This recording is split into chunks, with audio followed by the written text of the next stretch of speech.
Un día llega Satán furioso a su oficina porque Lucifer se le ha vuelto a escapar. Se afloja la corbata de un solo tirón, la deja caer sobre el respaldo de la silla y luego se quita las mancuernas colocándolas con cuidado sobre el escritorio. Un trago, ordenó sin mirar a nadie.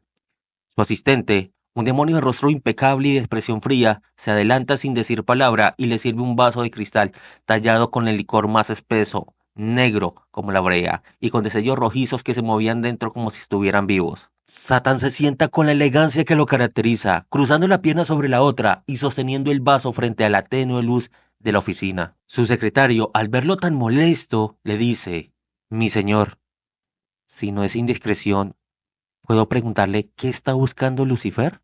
Satán no respondió de inmediato. En su lugar, dio un sorbo lento, saboreando el licor como si hubiera estado esperando todo el día por este trago. Luego sonríe y responde: Seguramente está buscando el arma de él, su padre, la lanza del destino. El joven secretario estaba un poco confundido. ¿La lanza? ¿Por qué es tan importante como para que Lucifer arriesgue su pellejo entrando a Narak? Satán suelta una leve sonrisa y mirando al joven por encima de su vaso le dice: Tómate un trago, chico. Te voy a dar una lección de historia. El demonio dudó, pero ante la mirada de su rey asintió rápido y fue por una copa. Cuando se sentó frente a él, Satán ya había apoyado el vaso sobre el escritorio, entrelazando sus dedos y mirándolo fijamente. De él, lo único cierto es que nadie sabe de dónde salió. Un día simplemente apareció. Los ángeles antiguos eran muy diferentes a los que conocemos hoy en día. Eran deformes, con múltiples ojos, múltiples cabezas, y lo único que tenían en común entre ellos eran sus alas de plumas blancas. Y entonces, un día apareció él, perfecto, hermoso, simétrico, con un aspecto al que hoy en día se asemeja al de los humanos. En ese momento, él era el único que tenía ese aspecto y comenzó a ser reverenciado por los demás ángeles por su aspecto y luego por su poder, porque su oris era inconmensurable, comparable al de los cuatro reyes de Tenhou, el mundo de los ángeles. Toda esta situación provocó que él comenzara a sentirse superior a los demás. No solo era hermoso, sino que sumamente poderoso. Pero en ese momento ocurrió algo en el universo, una amenaza que obligó a que ángeles, demonios y dioses se unieran para enfrentarlos. En aquella lucha, él demostró que no solo tenía un inconmensurable poder, sino que sabía utilizarlo muy bien. Su forma de combatir superaba a la de muchos dioses guerreros más antiguos, superaba a los reyes de Tenhou, y además, en ese combate despertó un arma, la lanza del destino.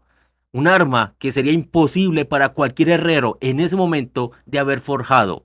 Esa arma nació de su propia alma, de su propio Oris, y esta arma le aumentaba mucho más el poder, volviendo el campo de batalla en una auténtica carnicería. Cuando este conflicto terminó y los ángeles volvieron a su mundo, él se autoproclamó el quinto rey de Tenhou, ante la complacencia de los demás, porque durante la batalla se habían dado cuenta que nadie podía oponerse a sus deseos.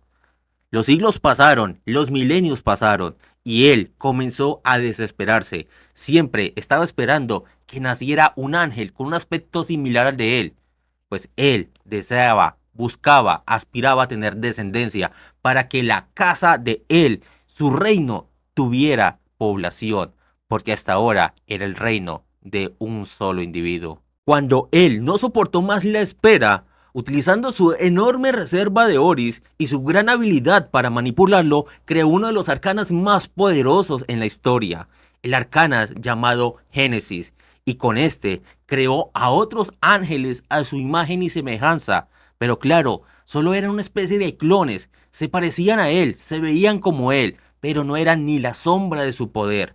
Y además, lo que buscaba él era descendencia y no simples clones, pero al no ver más, él se conformó por el momento, pues tenía un plan que más adelante podría cumplir.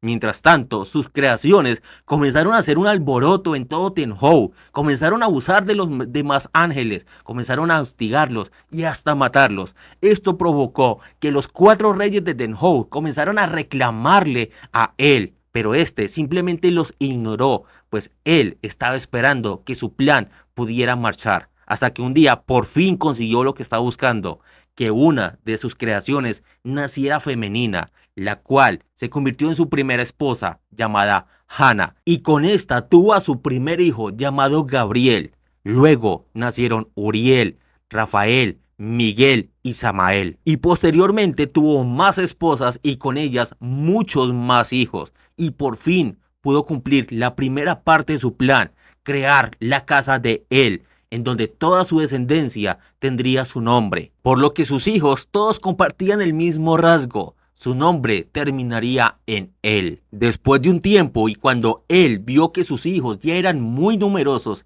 y muy poderosos, decidió arrancar con la segunda parte de su plan.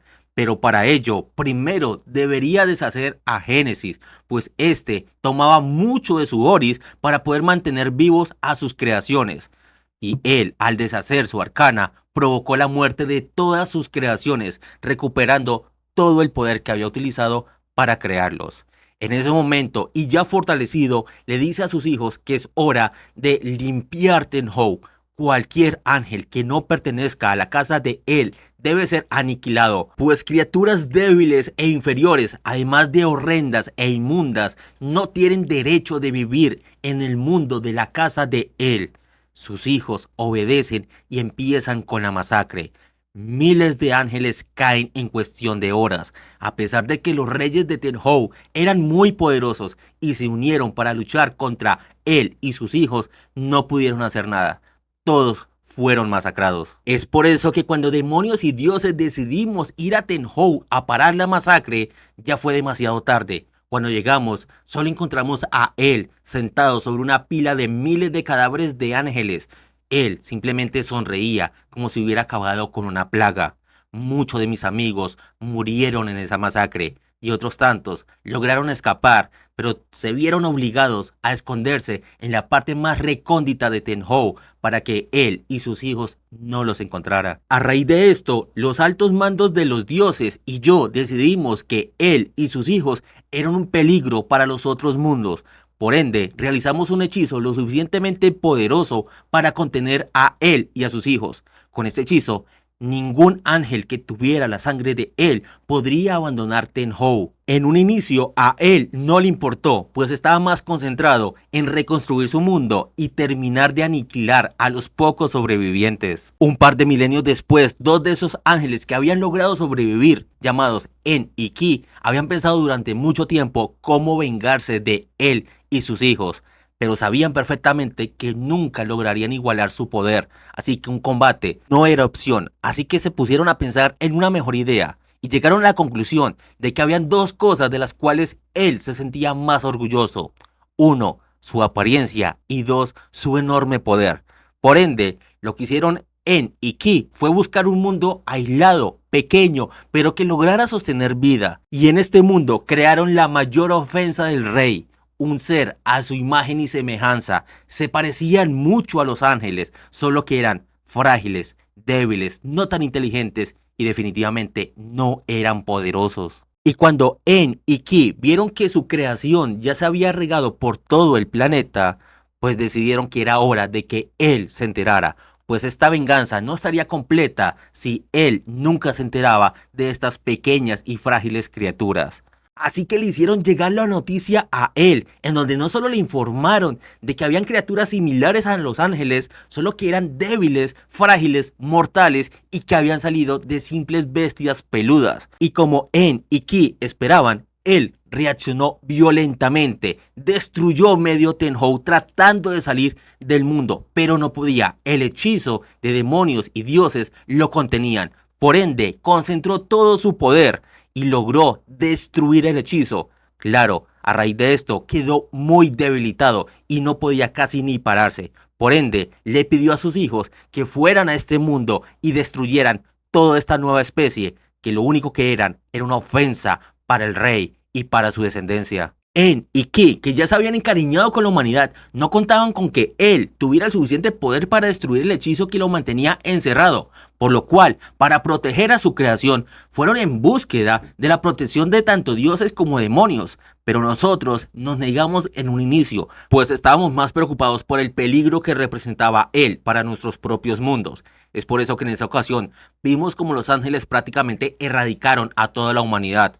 Pero En y Ki se las arreglaron para salvar unos pocos, pues la humanidad no solo había sido inspirada en la forma física de él, sino también había sido creado con una variación de la arcana Génesis que había utilizado él para crear sus clones. El problema radicaba era que En y Ki no tenían el suficiente poder para replicar nuevamente este arcana, por lo que si él lograba exterminar a la humanidad, no habría forma de recrearla de nuevo. Así que En y Ki lograron proteger estos pocos, los cuales se reprodujeron muy rápidamente. Y es que aquí otro detalle, a diferencia de ángeles, demonios y dioses, que nos reproducimos muy lentamente una vez cada 1 o 2 milenios, los humanos tienden a tener muchos hijos muy rápidamente.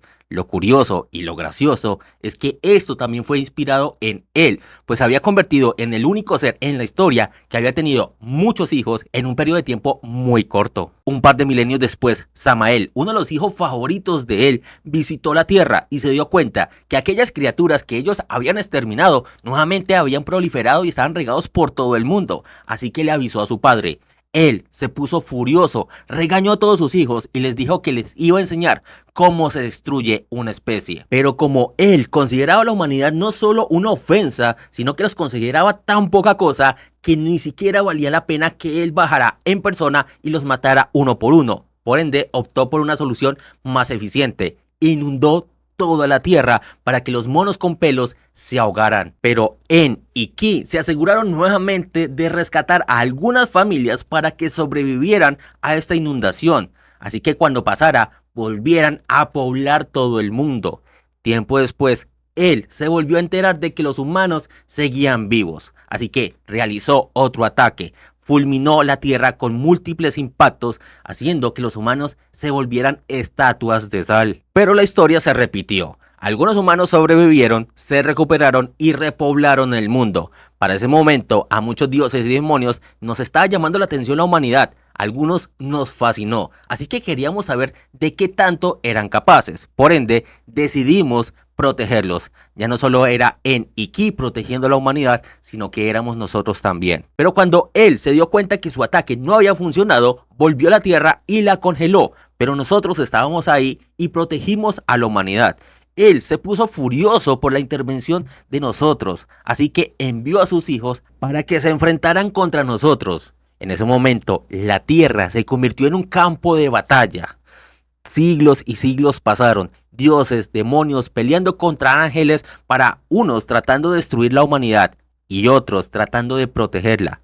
Claro, no todos los dioses ni los demonios estaban dispuestos a sacrificar sus vidas por unos simples monos, pero yo era uno de los más interesados. No iba a obligar a mi reino a participar en esto, pero sí estaba muy entretenido. No tanto por protegerlos, sino más bien para ver la cara de ira que tenía él. Pero un día, un humano que no sé cómo obtuvo tanto poder, realizó un hechizo tan poderoso que logró vincular la vida de todos los seres terrestres, especialmente de la humanidad, a la vida de ángeles, dioses y demonios. Lo que traía como consecuencia de que si muchos habitantes de la tierra morían al tiempo, algún dios, demonio o ángel moriría aleatoriamente. Cuando nos dimos cuenta de esos, todos decidimos que no era buena idea luchar en la tierra, pues nuestras vidas corrían riesgo. A pesar de que no nos matáramos entre nosotros, si algunos humanos terminaban muertos, alguno podría morir. Así que todos nos retiramos de la tierra, pero él no estaba de acuerdo. Su ofensa seguía ahí viva, por lo que decidió destruir la tierra. Si no servía inundarlos, quemarlos ni congelarlos, tendría que destruir todo el planeta. Así que sus propios hijos se pusieron en contra de él y trataron de detenerlo, pero su padre era muy poderoso. Así que uno de sus hijos, uno de los más fuertes, Miguel, buscó la ayuda tanto mía como de Sura para que dioses y demonios nos uniéramos a los ángeles por segunda vez para detener una amenaza. Pero en esta ocasión la amenaza era él. La cosa es que no podíamos matar a él, que hubiera resultado mucho más fácil, porque a causa del hechizo, si matáramos a un ser tan poderoso como él, muchos ángeles, dioses y demonios, incluido yo, podríamos haber terminado muertos. Así que la única forma que teníamos era encerrarlo. Por ende, nos unimos y nos enfrentamos a él y a unos cuantos de sus hijos que le seguían siendo leales, entre ellos Lucifer. Pero por más poderoso que él fuera, no se podía enfrentar a todo Narak, todo Tencán y a la mayoría de sus hijos y salir victorioso. Por lo que terminamos derrotándolo y encerrándolo, y usamos su poderosa lanza, la lanza del destino, como una de las 7 llaves que se necesitan para abrir su prisión. Tras haber escuchado toda esta historia en completo silencio, el joven secretario no se aguantó más e hizo su primera intervención. Entonces, ¿lo que busca Lucifer con la lanza del destino es liberar a su padre? Satán asintió y le dijo, es lo más probable. El secretario en ese momento cayó en cuenta de algo. Espera un momento. Si todos los hijos de él llevan el nombre que terminan en él, ¿por qué Lucifer no? Satán sonrió. Eso es fácil, porque Lucifer no nació como uno de ellos, es adoptado. Y paradójicamente es el hijo que más lo quiere, el más leal, el más devoto. Aunque tengo la leve impresión de que él nunca dejó de verlo como lo que realmente es, un ser inferior que se apoderó del cuerpo de uno de sus hijos favoritos. Y es por eso, quizás, que Lucifer aún busca su aprobación, incluso ahora.